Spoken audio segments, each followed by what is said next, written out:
नमस्कार, good evening, शुभ संध्या। 8:30 बजते ही वक्त हो जाता है आपके पसंदीदा कार्यक्रम स्पोर्ट्स स्कैन का। आज का स्पोर्ट्स स्कैन लेकर हाजिर हूं मैं आपके साथ शशांक, और दिन भर की खबरों पर चर्चा करने के लिए हमारे साथ स्टूडियो में मौजूद हैं सीनियर स्पोर्ट्स जर्नलिस्ट शबाब अनवर जी। शबाब जी, आपका स्टूडियो में स्वागत है। धन्यवाद आपका शशांक जी, और श्रोताओं को नमस्कार। FIH हॉकी प्रो लीग में एक के बाद एक जबरदस्त मुकाबले चल रहे हैं। महिला टीम करेलवी मुकाबले में 3-4 से हार गई है, और इस समय पुरुष टीम का मुकाबला चल रहा है जर्मनी से। पिछड़ रही है, ये भी 1-2 से पिछड़ रहे हैं। हाँ, लेकिन इसमें मौका होता है, चूंकि ये 7 महीने तक चलने वाली लीग होती है, और फिर आपके पास मौका होता है कि 2-2 मैच एक दूसरे से खेल करके आप मुकाबले में वापसी कर सकते हैं। लेकिन एक पेनल्टी कॉर्नर जो अभी हम लोग देख भी रहे हैं, उसमें काफी सुधार होता हुआ नजर आ रहा है जी। अभी 2 में से 1 तो कन्वर्ट किया है, तीसरा ये मिस कर गए हैं। फिर से विस्तार से चर्चा करेंगे आपके साथ। पहले नजर डाल लेते हैं अब तक की हेडलाइंस पर।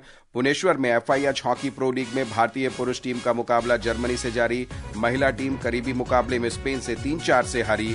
महिला प्रीमियर लीग क्रिकेट में गुजरात जायंट्स के साथ मैच में मुंबई इंडियंस टॉस जीतकर गेंदबाजी कर रही है। गुजरात की आधी टीम पवेलियन लौटी। रणजी ट्रॉफी क्रिकेट सेमीफाइनल के दूसरे दिन मुंबई के साथ मैच में विदर्भ ने बड़ी बढ़त हासिल की। गुजरात के साथ मुकाबले में केरल ने 7 विकेट पर 418 रन बनाए। चेन्नई में राष्ट्रीय पैरा एथलेटिक्स चैंपियनशिप में Paris Olympic champion Navdeep Singh ने जेवलिन थ्रो में स्वर्ण पदक जीता।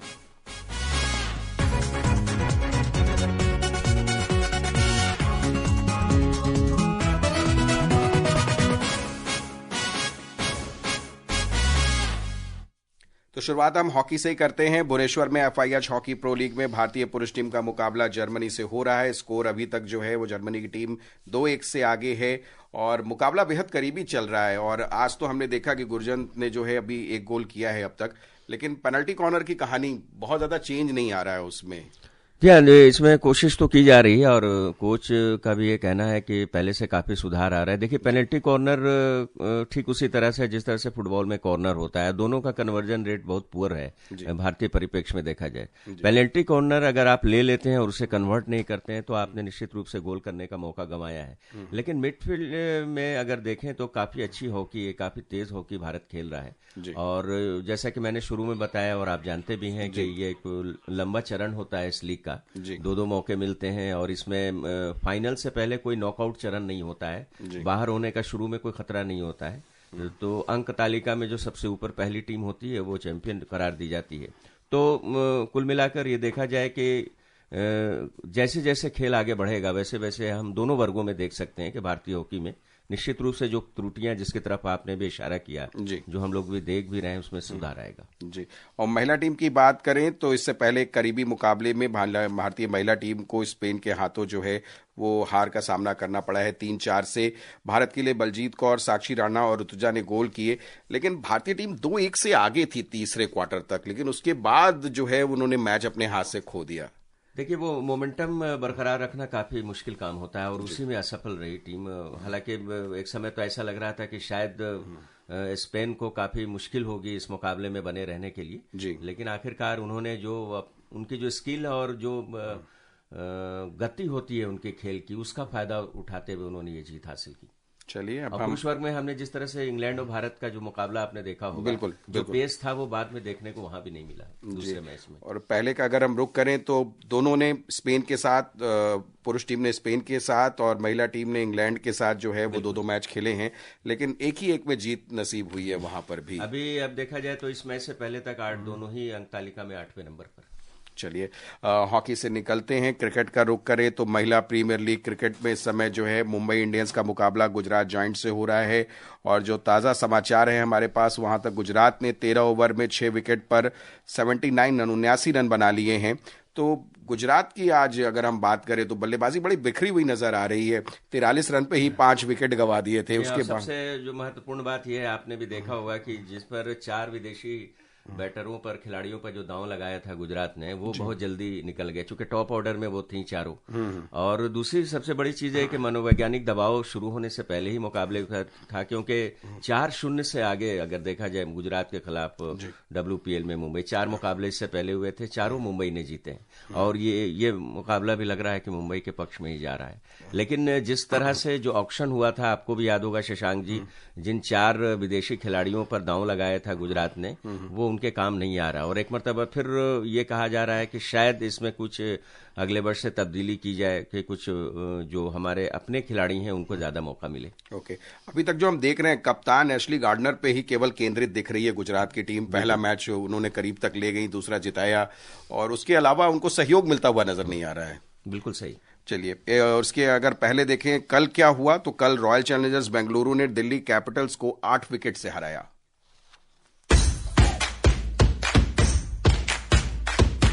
वर्तमान चैंपियन रॉयल चैलेंजर्स बेंगलुरु ने प्रतियोगिता में एक और प्रचंड जीत दर्ज की है। कप्तान स्मृति मंधाना की शानदार पारी और गेंदबाजों के सामूहिक प्रदर्शन के सहारे बेंगलुरु ने लगातार दूसरी जीत हासिल की। स्मृति मंधाना की महज 47 गेंदों में 81 रन और डेनियल वॉइट के 42 रन की बदौलत बेंगलुरु ने 142 रन का लक्ष्य 22 गेंद रहते हासिल कर लिया। स्मृति ने पारी के दौरान 10 चौके और 3 छक्के लगाए। इससे पहले player of the match Renuka Singh और जॉर्जिया हम के 3-3 विकेट तथा एकता बिष्ट और किम गार्थ के 2-2 विकेट की बदौलत दिल्ली की टीम 141 रन पर सिमट गई थी। सरफिरोजी, स्पोर्ट्स स्कैन। जी, तो अगर कल के मैच की बात करें तो फॉर्म में दिख रही है बेंगलुरु की टीम, जिस हिसाब से वो खेल रही है बहुत कंबाइंड और बड़ी अच्छी संतुलित टीम नजर आ रही है। चैंपियन टीम है और कप्तान काफी अच्छे से आगे बढ़ करके टीम को लीड कर रही है टीम को, तो उससे काफी फर्क पड़ता है। अगर आप पिछली विजेता है तो उसका फर्क तो पड़ ही जाता है। और मुझे ऐसा लगता है कि इस बार जिस मोमेंटम के साथ रॉयल चैलेंजर बेंगलुरु की टीम उतरी है, तो पुरुष टीम जो है जो आईपीएल में उतरती है, आप जानते हैं कि क्या उनकी परफॉर्मेंस रही है, तो उनको काफी सीख लेनी चाहिए इस महिला टीम से। बिल्कुल बिल्कुल, कोहली एंड कंपनी को काफी सीख की जरूरत है। हम जरा रुक करते हैं घरेलू क्रिकेट का। अहमदाबाद में रणजी ट्रॉफी क्रिकेट प्रतियोगिता के पहले सेमीफाइनल में गुजरात के साथ केरल ने दूसरे दिन 7 विकेट पर 418 रन बना लिए हैं। मोहम्मद अजरुद्दीन ने 149 रन की पारी खेली है, अभी तक नाबाद हैं। सचिन बेबी ने 59 और निराज ने 52 रन की पारी खेली है।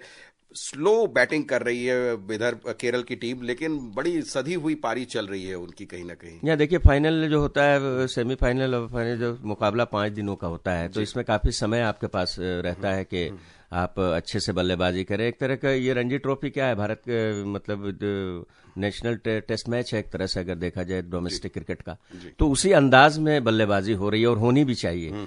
और अजहरुद्दीन जिनके बारे में आपने बात की, उन्होंने पहले मैच से पहले भी मैच में अच्छी पारी खेली थी, तो एक ऐसे समय में उन्होंने ये शतक लगाया है जिससे उनकी टीम को तो फायदा हो रहा है और वो भी काफी आगे बढ़ सकते हैं अगर एक्सपोजर यहां से अगर आपको मिलता है। हालांकि चयन का कोई जरूरी नहीं है कि पैमाना सिर्फ रणजी ट्रॉफी अब है, लेकिन फिर भी रणजी ट्रॉफी एक मेन ऐसा इवेंट है जिससे आप कम से कम रेड बॉल में तो आगे बढ़ ही सकते हैं। बिल्कुल, इधर गुजरात फेवरेट मानी जा रही थी, उधर मुंबई की टीम दूसरे सेमीफाइनल में फेवरेट मानी थी, लेकिन दोनों टीम इस समय अंडरडॉग के आगे कमजोर नजर आ रही है। मुंबई के साथ दूसरे सेमीफाइनल में विनोद विदर्भ ने बड़ी बढ़त हासिल करनी, उसने पहली पारी में 3 विकेट पर विदर्भ की पहली पारी में जो है वो 383 रन के जवाब में मुंबई की टीम पहली पारी में 188 रन बनाकर 7 विकेट पे 188 रन बनाकर संघर्ष करती हुई नजर आ रही है। और इससे पहले भी जो डोमेस्टिक टूर्नामेंट हुए हैं बीसीसीआई के, उसमें भी देखिए मुंबई की हालत अच्छी नहीं थी जी। तो अच्छा सत्र मुंबई के लिए तो नहीं है अभी। बिल्कुल, 195 रन से पीछे चल रही है। स्टार खिलाड़ी सूर्य कुमार यादव, शिवम दुबे खाता नहीं खोल पाए। हाँ, लेकिन शिवम दुबे जो हैं उन्होंने गेंदबाजी में कहीं ना कहीं वो 5 विकेट उन्होंने लिए हुए। जी बिल्कुल जी। तो ऑलराउंडर हैं, तो हालांकि उनका मुख्य काम रन्स बनाना है जी। चलिए, और हम अब रुक कर लेते हैं चैंपियंस ट्रॉफी का। चैंपियंस ट्रॉफी क्रिकेट टूर्नामेंट कल से शुरू हो रहा है। कल कराची में पहले मैच में पाकिस्तान और न्यूजीलैंड आमने सामने होंगे। 8 साल बाद हो रही इस प्रतियोगिता में अगले 3 सप्ताह के दौरान 8 देशों के बीच रोमांच की पराकाष्ठा देखने को मिलेगी। मेजबान पाकिस्तान में सभी की निगाहें कप्तान मोहम्मद रिजवान और सलमान अली आगा पर रहेंगी। टीम को सईम अयूब के चोटिल होकर प्रतियोगिता से बाहर होने से बड़ा झटका लगा है। पाकिस्तान के बल्लेबाज और गेंदबाज दोनों खराब फॉर्म से जूझ रहे हैं। उधर बल्लेबाजी और स्पिन में मजबूत नजर आ रही न्यूजीलैंड की टीम अनुकूल परिस्थितियों का फायदा उठाना चाहेगी। कप्तान मिचेल सेंटनर, रचिन रविंद्र और डैरिल मिचेल पर सबकी निगाहें होंगी। प्रतियोगिता में 8 टीम को 2 ग्रुप में बांटा गया है। ग्रुप ए में भारत, पाकिस्तान, न्यूजीलैंड और बांग्लादेश शामिल हैं। ग्रुप बी में ऑस्ट्रेलिया, इंग्लैंड, दक्षिण अफ्रीका और पहली बार टूर्नामेंट में खेल रही अफगानिस्तान की टीम शामिल है। भारतीय टीम अपना पहला मैच बृहस्पतिवार को दुबई में बांग्लादेश के साथ खेलेगी। मैच दोपहर 2:30 बजे शुरू होगा। भारतीय टीम रविवार को पाकिस्तान के साथ और 2 मार्च को न्यूजीलैंड के साथ खेलेगी। सेमीफाइनल मुकाबले 4 और 5 मार्च को और फाइनल 9 मार्च को होगा। करिश्मा राय, स्पोर्ट्स स्कैन। तो कप्तान मोहम्मद रिजवान पाकिस्तान के वो टीम को मोटिवेशनल वाले स्पीच दे रहे हैं और मोटिवेट करना चाह रहे हैं। क्या लग रहा है आपको इस मुकाबले में, किसका पलड़ा भारी दिख रहा है? देखिए, थोड़ा सा तो रहता ही है आपको। अगर आप डिफेंडिंग चैंपियन हैं तो आपको याद होगा 2017 में पाकिस्तानी विजेता था, उसके बाद से चैंपियंस ट्रॉफी हुई नहीं है जी। तो थोड़ा सा तो अपर हैंड रहता है। लेकिन ये मुकाबला ऐसा है कि आपको 3 शुरू के मैच खेलने होते हैं। उसमें से अगर पहला मैच भी अगर आप गंवा देते हैं एक मैच, तो फिर बट किंतु परंतु वाली स्थिति हो जाती है। तो ये आसान नहीं है, शुरुआत है। अब देखना है कि इससे पहले ट्राई सीरीज भी पाकिस्तान ने वहां पर खेली है, तो न्यूजीलैंड के विरुद्ध कोई खास प्रदर्शन देखने को मिला नहीं। अब कल मुकाबला जब शुरू होगा तो देखने वाली बात होगी कि किस तरह का प्रदर्शन करता है। लेकिन भारतीय जो श्रोताओं की निगाहें तो अब अपने मैच पर होंगी, जाहिर सी तो बात है। वहां पर भारत के लिहाज से अगर बात करें तो शमी जो है वो जसप्रीत बुमराह की कमी को पूरा करते हुए नजर आ रहे हैं, आपको लग रहा है? देखिए, कमी पूरा करते हुए नजर आ रहे हैं, लेकिन मेरा अपनी जो राय है या फिर मैं जो सोच रहा हूं ये है कि शायद वहां पर हम लोग सिराज को मिस कर रहे हैं होंगे, चूंकि जब बुमराह नहीं है, अब बुमराह एक मैच विनर बॉलर है हमारे, जब वो नहीं है तो फिर उस तरह का एक बॉलर होना चाहिए था। लेकिन उम्मीद की जानी चाहिए कि जिस तरह से ओडीआई वर्ल्ड कप में मोहम्मद शमी ने गेंदबाजी की थी, अगर उसकी पुनरावृत्ति होती है तब तो अच्छी बात है, वरना थोड़ी सी परेशानी यहाँ पर बॉलिंग में। और जिस तरह से स्पिन अटैक को मजबूत बनाने का प्रयास किया गया है, तो दुबई का विकेट जो है बहुत मददगार नहीं है स्पिनर्स के, अब तक का जो आकलन रहा है। तो मुकाबला दिलचस्प होगा और बल्लेबाजी में जो भारत की गहराई है बस वही मेन है देखा जाए तो। चलिए, हम इसी के सारे सोचते हैं। और ऑलराउंडर्स हैं हमारे पास काफी, बिल्कुल काफी ऑलराउंडर्स हैं। हम क्रिकेट से जरा बाहर निकले, पैरा एथलेटिक्स का रुख करें तो चेन्नई में राष्ट्रीय पैरा एथलेटिक्स चैंपियनशिप की आज शुरुआत हुई है और Paris Paralympic champion Navdeep Singh ने जेवलिन थ्रो में स्वर्ण पदक जीता। हरियाणा के नवदीप ने चैंपियनशिप के पहले दिन 49.493 मीटर की दूरी तक भाला फेंक कर स्वर्ण पदक अपने नाम किया। तो पैरालंपिक चैंपियन, शुरुआत भी चैंपियन के लिहाज से ही की उन्होंने। जी हाँ, बिल्कुल। हालांकि ओलंपिक से थोड़ा सा खराब प्रदर्शन उनका रहा है। आपको याद होगा कि पैरा ओलंपिक्स में 47.32 मीटर उन्होंने फेंका था और स्वर्ण पदक जीता था। और जिस कैटेगरी में वो आते हैं F41, F41 का मतलब होता है कि शॉर्ट स्ट्रक्चर, यानी पूरी तरह से शरीर की बनावट हो नहीं पाई। आप देखने में भी नवदीप को देखा होगा, तो उसमें जेवलिन फेंकना इतनी दूरी तक ये आसान काम नहीं कि आप ओलंपिक पैरा ओलंपिक्स में भी गोल्ड जीते हैं और फिर नेशनल प्रतियोगिता में, तो एक बड़ी बात है उनके लिए निश्चित रूप से, क्योंकि लंबाई इसके लिए होना जरूरी है और वो शॉर्ट स्ट्रक्चर के एथलीट हैं। और ये बड़ा 1500 खिलाड़ियों का एक टूर्नामेंट है ये, लेकिन इसके बाद भी एक प्रतियोगिता आने वाली है 11 से 13 मार्च तक नई दिल्ली में। पहली बार विश्व पैरा एथलेटिक्स ग्रैंड प्री का आयोजन होगा, तो खिलाड़ी उससे भी बड़े उत्साहित नजर आ रहे हैं। बिल्कुल, जिस तरह से पैरा स्पोर्ट्स को प्रमोट किया जा रहा है अपने देश में, निश्चित रूप से उनका हौसला काफी बड़ा। आज से 10 साल पहले पैरा एथलीट्स के बारे में कोई जानता भी नहीं था, लेकिन मैं हमेशा जब भी यहाँ स्पोर्ट्स स्कैन में आया या प्रसार भारती किसी कार्यक्रम में, सबसे ज्यादा अगर पैरा गेम्स को प्रमोट किसी ने किया है तो निश्चित रूप से प्रसार भारती ने किया है। जी। और बैडमिंटन की बात करें तो वहां पे विश्व महासंघ की नवीनतम रैंकिंग अनुसार पीवी सिंधु सिंगल्स विश्व रैंकिंग में 2 स्थान खिसक कर 15वें पायदान पर पहुंच गई हैं। मालविका बसोड़ जो है वो 28वें स्थान पर हैं। पुरुष सिंगल्स की बात करें तो लक्ष्य सेन 10वें नंबर पे बने हुए हैं, एच एस प्रणय 31वें स्थान पर हैं। और रैंकिंग के लिहाज से भी और बैडमिंटन में अभी हमारे पास कोई अच्छी न्यूज बहुत आ नहीं रही है। जी नहीं जी। और रोलर स्केटिंग की भी एक खबर हमारे पास है। भारतीय रोलर स्केटिंग बास्केटबॉल टीम जो है वो श्रीलंका से लौटने के बाद चेन्नई एयरपोर्ट पर उनका गर्मजोशी से स्वागत किया गया। श्रीलंका के कोलंबो में अंतर्राष्ट्रीय रोलर स्केटिंग बास्केटबॉल टूर्नामेंट में भारतीय टीम ने ओवरऑल चैंपियनशिप अपने नाम की थी। 2 मुकाबले चल रहे हैं इस समय। FIH हॉकी प्रो लीग में भारत का मुकाबला जर्मनी से जारी है। भारतीय टीम 1-2 से पीछे चल रही है। इसके अलावा जो एक और मैच चल रहा है वो चल रहा है WFPL का, और वहां से जो हमारे पास खबर है, लेटेस्ट अपडेट है, गुजरात की टीम ने 15 ओवर में 7 विकेट पे 88 रन बना लिए हैं। शवाब जी, आप स्टूडियो में आए, आपने विस्तार से हमसे चर्चा की, इसके लिए बहुत बहुत शुक्रिया आपका भी। श्रोताओं, फिलहाल शशांक और पूरी टीम को अनुमति दीजिए, पर आप बने रहिए FM गोल्ड पर। गुड नाइट, शुभ रात्रि।